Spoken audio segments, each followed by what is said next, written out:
With Plan B emergency contraception, we're in control of our future. It's backup birth control you take after unprotected sex that helps prevent pregnancy before it starts. It works by temporarily delaying ovulation, and it won't impact your future fertility. Plan B is available in all 50 U.S. states at all major retailers near you, with no ID, prescription, or age requirement needed. Together, we've got this. Follow Plan B on Insta at Plan B One Step to learn more. Use as directed. This week I'm talking about well-being. In this episode, you'll find out what well-being is and what it isn't, why looking after your well-being is essential for good mental health, and how to manage and improve your well-being every day. So, let's talk.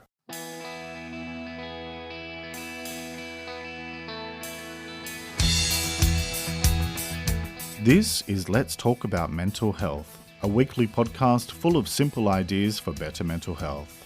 I'm your host, Jeremy Godwin, and I'm an Australian writer and speaker who spent most of the 2010s dealing with severe depression and anxiety, and that led me to change careers to study mental health. In this show, I use my knowledge of psychology, sociology, and counselling combined with my personal experiences of dealing with mental illness to bring you a show full of ways to improve your mental well-being one step at a time. Each week, I look at one specific topic and go through simple things you can do to improve your mental health. So get comfortable and let's talk about mental health, because the more we talk about it, the easier it gets. Hello, thanks for joining me and welcome to episode 60. And more importantly, welcome to 2021. We made it! We made it through the wilderness. Somehow we made it through. Mostly thanks to Zoom and sourdough. It is a brand new year, and even though that does not mean that things will somehow magically be better overnight, and in many countries we're seeing tough restrictions as COVID takes off yet again, it at least means that 2020 is now officially a memory. So, hooray! Now, having said that, everything in life is an opportunity to grow and to learn from both the good and the bad, so that we can be the very best version of ourselves possible. So if you think that I'm going to just pretend that 2020 never happened, then you could not be more wrong. I'm going to be spending the next few episodes at least deconstructing some of the key lessons that our very own Year of Hell has to offer us. And yes, that was a Star Trek Voyager reference, my favourite of all the Star Trek series if you happen to be interested. Anyway, this week, that conversation begins with a look at well-being. So, let's get talking. A quick reminder before we go any further that I announced last week that I'm going to be launching a weekly Let's Talk About Mental Health show on YouTube starting on the 21st of January. This show will be a completely different format to this podcast, which will continue in the same format. On YouTube, every week, I'll be looking at a wider range of topics about good mental health and well-being. If you haven't already subscribed to my YouTube channel, then head over to letstalkaboutmentalhealth.com.au where you'll find it on the front page. Or if you're on Instagram, you can follow me at LTA Mental Health, and the link in my profile will take you where you need to go to subscribe. Now, on with this week's episode all about well-being. Last week, in episode 59, I talked about change and transformation, and it's definitely something that we've all been challenged to deal with, whether we like it or not, thanks to the massive effects that 2020 has had on every single one of us. And by the way, I did a whole episode on change back in episode 52, so if you haven't already, check that out. You can find audio and full transcripts for past episodes at letstalkaboutmentalhealth.com.au/episodes. Now, I bring up this stuff about change and transformation at the start of this episode about well-being because the reality is that we're going to continue experiencing change on a global level this year, as well as for each of us individually. And so the challenge we each face is to take the time to really understand the choices that we're making every day for our mind, body, and spirit, and then choosing to make informed and healthy decisions based on quality evidence in order to improve our overall well-being. Physical, mental, spiritual, social, emotional, and financial. And that, whether we like it or not, will very likely involve even more change and transformation. Change can be frightening, especially since we're hardwired to seek comfort and safety. But it can also bring you to new places and serve to completely change your overall well-being for the better, even if the journey to get there is a rough one. I've talked before about the fact that my whole life started falling apart in late 2011, and I descended into severe depression and anxiety that lasted for far too many years. And at the time, I would have given anything to make it all stop and just go back to the way that things were. But they didn't because they couldn't. Because now in hindsight, it's clear to me that things just could not go on the way that they were. Looking back at my own situation and at everything that I've experienced over the past 9 years, I don't think that I would change any of it, because without all of that stuff, the good, the bad, and the ugly, I wouldn't be where I am today. And I wouldn't have been forced to confront and deal with a whole bunch of stuff that I'd been carrying around and ignoring for far too many years. And it was all doing very serious damage to my overall well-being. Now, I'm certainly not saying that you should go out and get yourself a mental illness too, or that it's a great thing to have, because the reality is that it's really shitty to experience mental illness, but even horrible circumstances can lead to positive outcomes with time. Life is a matter of how you choose to look at things, which I discussed in episode 31, Mindset, and in episode 50, Choice. All of this stuff ties directly into the idea of well-being, because it's about being able to embrace where you are today in terms of the good and the bad, and then making small changes every day that steer you in the direction of well-being, which helps to then lead you towards that goal that we're all ideally working towards, which is being the best version of yourself possible. So, what is well-being? At its most basic, well-being means being well. Now, to give a more detailed definition, I'm going to quote the Black Dog Institute from Australia. The quote is, "In positive psychology, well-being is a heightened state that's beyond just feeling happy or having good health. It's a condition of flourishing, where we thrive in many aspects of our lives." So leading on from that is this quote from Better Health Victoria, also here in Australia. "Well-being is not just the absence of disease or illness. It's a complex combination of a person's physical, mental, emotional, and social health factors. Well-being is strongly linked to happiness and life satisfaction. In short, well-being could be described as how you feel about yourself and your life." And the sources for both of those quotes can be found in the transcript. So a lot of different things can affect your well-being, and I'm going to share a list of just a few of those from the same article that I just mentioned. So some of the things that can have an impact are having a happy, intimate relationship with a partner, having close friends, an enjoyable and fulfilling career, enough money, regular exercise, nutritional diet, enough sleep, spiritual or religious beliefs, fun hobbies and leisure pursuits, healthy self-esteem, which I talked about in episode 43, an optimistic outlook, which I talked about in episode 47, realistic and achievable goals, a sense of purpose and meaning, topics I covered in episode 20 and episode 58, a sense of belonging, the ability to adapt to change, which I explored in episode 52, and living in a fair and democratic society. Now, let me just revisit that money one for a moment, because I talk about this subject constantly in Let's Talk About Mental Health. Money is a means to an end, not a reason for living. And in fact, in the same article that I just mentioned, there's a great quote that sums up why that's the case. And the quote is, "Money is linked to well-being because having enough money improves living conditions. Many people believe that wealth is a fast track to happiness, but it's not true. Various international studies have shown that it's the quality of our personal relationships, not the size of our bank balance, which has the greatest effect on our state of well-being. Believing that money is the key to happiness can also harm a person's well-being. For example, a person who chooses to work a lot misses out on time with family, friends, and leisure activities. The added stress of long working hours may also reduce a person's life satisfaction. Research shows that people who chase extrinsic goals like money and fame are more anxious, depressed, and dissatisfied than people who value intrinsic goals like close relationships with loved ones." And as always, the link for that is in the transcript. Okay, so following on from that definition, let's talk about what well-being is not. Well-being is not about doing things that have no basis in actual fact and just calling it well-being or self-help. There's an entire industry that has sprung up around well-being, and if you want my opinion on it, then here it is. Well, you're getting it anyway, even if you don't want the opinion. A lot of the self-help advice that's out there is very shaky in terms of any actual evidence, as well as often being overly complicated or expensive. The thing is that some of it is harmless, but on the flip side, some of it is actually harmful. And so it can take a lot of work to sift through all the noise in order to make healthy, informed decisions that are in the best interests of your overall well-being. And I'll be sharing a few ideas later in the episode to get you started, so do stick around until the end.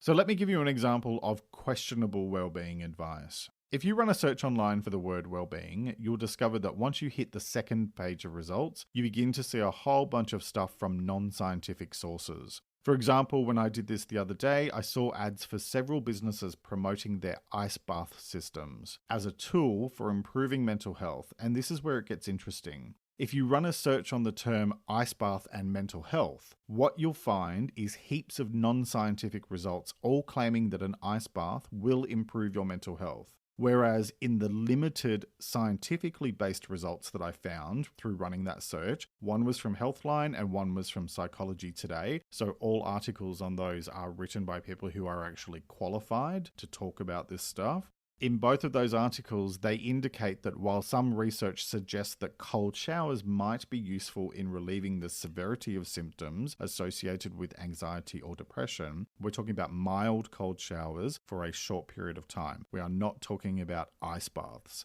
If you're interested, the link for those two articles can be found in the transcript. Now, the reason why I bring this up is because, let's be honest here, who bothers going past the first few pages of results that come out of Googlematic? Usually you find something that piques your interest within the first couple of pages and you're done. And that's what's most concerning about a lot of the so-called well-being stuff that's out there. Let's not even begin to talk about certain Hollywood celebrities who have decided that they're wellness gurus. Look, I'm not saying that you need to have a degree to talk about this stuff, but there is a fine line between healthy and responsible advice and unhealthy advice. So when we talk about well-being, what I'm not referring to is the kind of do-it-yourself advice that sees you swallowing questionable supplements or taking miracle weight loss cures that just result in you spending 6 days straight on the toilet. Or worse yet, the kind of homemade remedies that involve you steaming your personal areas. You know, these things are ridiculous and some of them can be dangerous. Healthy well-being activities involve looking at your overall health and well-being. So it's your physical, mental, spiritual, social, emotional, and financial. And identifying things that you can do to improve each area that are safe, practical, and grounded in actual science, rather than being recommended by Dr. No Name of the Facebook School of Medicine.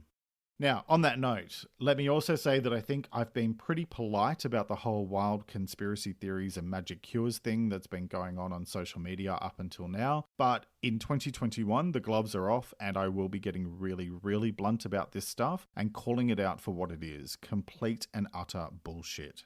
This year on Let's Talk About Mental Health, you'll be hearing me talk a lot more about the need for actual science in all things, and I won't be entertaining arguments about stupid shit like the Earth being flat. It's not, it's round, so either shut up or build a time machine and go back to 1453. And I know that's really blunt, and if all of that is too blunt for some people, then fine, perhaps this is not the show for you. Anyway, so now that my rant's over, for now at least, let's discuss the next part of today's podcast, which is why looking after your well-being is essential for your mental health. And to illustrate why, let me share this paragraph from the Black Dog Institute. A strong sense of well-being contributes to good mental health. It also helps to protect us from feelings of hopelessness and depression, acting as a guardian of our mental health. The World Health Organization defines mental health as a state of well-being in which every individual realizes their own potential, can cope with the normal stresses of life, can work productively and fruitfully, and is able to make a contribution to their community.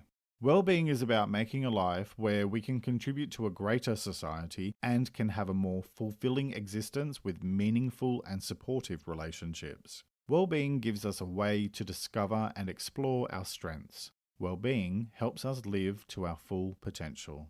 And you can find the link for that in the transcript. And quite frankly, I don't think that I could have said it any better myself. So rather than focusing more on the why, I'm going to now get straight into the how-to part of this week's episode: how to manage and improve your well-being every day. So let's start by addressing the elephant in the room. For you as an individual, the whole thing about well-being is being willing to do what needs to be done in order to be well, in your mind, body, and spirit. And that often requires real change. The idea of change can be daunting and scary for a lot of people, and it's one of the reasons why many of us find ourselves unable to achieve the resolutions that we make for the new year, if we make them. And by the way, if that's happened to you already, it's okay. I'm going to be talking about a more day-by-day approach to your overall well-being here today, and hopefully that will help you to get into a place where you're able to achieve whatever it is that you want to achieve, as well as overall well-being. So I think the simplest way to start is to take a common sense approach towards your overall well-being. Now I see that as being this approach. Unhealthy choices lead to unhealthy outcomes, whereas healthy choices lead to healthy outcomes. The choice, as always, is yours. What you choose is what you get. Now I know that is really blunt, but let's not pretend that eating junk food every day or snorting horse tranquilizers is going to do anything other than mess you up from the inside out. Yes, I know I've said all things in moderation in past episodes, and I stick to that idea, but there's also some stuff which is just bad for you. And if you choose to do that, you're making an unhealthy choice and doing damage to yourself. Period. End of sentence. So that leads into the next point, and hopefully these further points will be less lectury. Sorry about that. And the next point is make healthy choices each day that are aligned to all 6 areas of your well-being: physical, mental, spiritual, social, emotional, and financial. All of these areas need your attention, and they are interwoven with one another, which means you cannot ignore one or more of them without experiencing some kind of negative impact across all of them. My advice here is to spend some time reflecting on your current situation in each of these 6 areas so that you can identify what is working well in order to do more of that and what is not working so well, so that you can either stop it, try something different, or find ways to address it. So back in episode 49, Finding Balance, I talked about these 6 areas, and I'm just going to quickly revisit the 6 definitions so that we're clear on what I'm talking about. So when I talk about your physical well-being, that's what you do with your body and what you put into it. Your mental well-being is what you put into your mind and what you do with your thoughts. In other words, we all have thoughts that pop up out of nowhere, but do you buy into them and turn them into feelings, words, or actions, or do you learn to just observe them and let them go? Your spiritual well-being is how you live a life that feels purposeful and meaningful, and how you connect with something more than just yourself, which has nothing to do with religious beliefs necessarily. You don't have to be religious to be spiritual. Social well-being is your ability to create and maintain meaningful relationships with other people, as well as how you adapt in social situations. Your emotional health is how you manage your words, actions, and feelings, and how you deal with external events, including other people, as well as how you cope with challenges and setbacks. And finally, financial well-being is your ability to support yourself, such as paying your bills, and potentially also being able to achieve financial goals that are aligned with your priorities. And you can find all of those definitions in detail in the transcript. Now, remember that emotional health means you're able to deal with and manage negative emotions like anger, fear, and sadness. It is a component of mental health. However, mental health is much broader in scope, whereas emotional health is specifically about how you manage your emotions and what you do with them. So once you've spent some time reflecting on your current situation and you're clear on what is working well and what's not working so well, so that you've got some idea of what you might need to focus on, identify specific things that you can and will do in each area, and then commit to doing at least one thing for every one of those 6 areas each day. Now, in terms of identifying what you can do, there's lots of different things that you could possibly look at. I'm going to give you a framework to think about, which is to help you be aware that the building blocks of creating well-being come from PERMA, P-E-R-M-A. What the hell does that mean? Well, PERMA is a model that was put forward by Martin Seligman, who's considered one of the pioneers of the field of positive psychology, and that's all about finding out what makes us flourish as human beings. And PERMA states that 5 main factors contribute to our well-being. And I'm going to quote these using the Black Dog Institute article that I mentioned earlier. So you can find this in the transcript. So for PERMA, the P is positive emotion, E is engagement, R, relationships, M, meaning, and A, accomplishment. Let me explain what they mean. P, positive emotion. That means feelings of pleasure, happiness, satisfaction, and comfort. We can take responsibility for our feelings, cultivating happiness and gratitude. E is for engagement. So that means living an engaged life, being absorbed and connected to activities to the point where we lose track of time and effort, which is also referred to as flow. R stands for relationships, and that means connections to other people and relationships give us support, meaning, and purpose in life. Positive relationships have been found to have enormous influence on our well-being. The M stands for meaning, and that means being part of and working towards something that's much larger than yourself, rather than purely pursuing material wealth, such as being involved in a charity, leading your local soccer team, etc. Spiritual people have been found to have more meaningful lives because they believe in something greater than themselves. And the A in the PERMA model stands for accomplishment. And that means pursuing success, achievement, and mastery of things for their own sake can build self-esteem and a sense of accomplishment. So the link for that description is in the transcript. So take some time to reflect, do some research, and come up with different ideas of what might work for you in terms of things that you can do every day for your overall well-being. Physical, mental, spiritual, social, emotional, and financial. And then make a plan and put it into action every day. Mix things up and try new ideas to keep from becoming bored or complacent. And if one idea doesn't work for you, then try something else. The most important things to consider here are cover all 6 areas, do something every day, and keep going. Speaking of, remember that all things require time, effort, and perseverance. Your well-being will not necessarily improve overnight, and it's not a race to get to well-being land. In fact, you'll often find that you have good days and bad days, and that's totally natural. The thing is that well-being doesn't just happen. It takes work every single day, and it's something that you need to work on consciously for the rest of your life. In the words of the 17th century writer Thomas Fuller, all things are difficult before they are easy.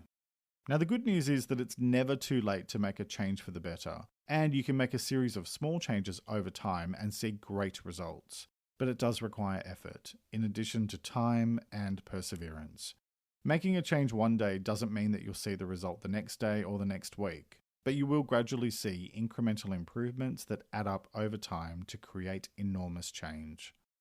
If you're looking for specific ideas of what you can possibly do to address the different areas of your well-being, and you're feeling a bit stuck for what might be a potential option for you, check out episode 49, Finding Balance. And if you either jump ahead to the how-to section or go and read the transcript at letstalkaboutmentalhealth.com.au/episodes, you'll find a section in the transcript or in the actual episode itself, which is some ideas for creating balance in your physical health, mental health, yada, yada, yada. So jump on and have a look at those. There's some really good ideas in there in terms of things that you could potentially explore. But this really is about you finding what works for you. And I know I say that a lot, but there are 8 billion of us on this planet, and we all have our own unique preferences. And what works for me is not necessarily what's going to work for you. So do a bit of research. Have a look at that transcript or listen to the episode if you haven't already, and do a bit of searching online, find different options, come up with some creative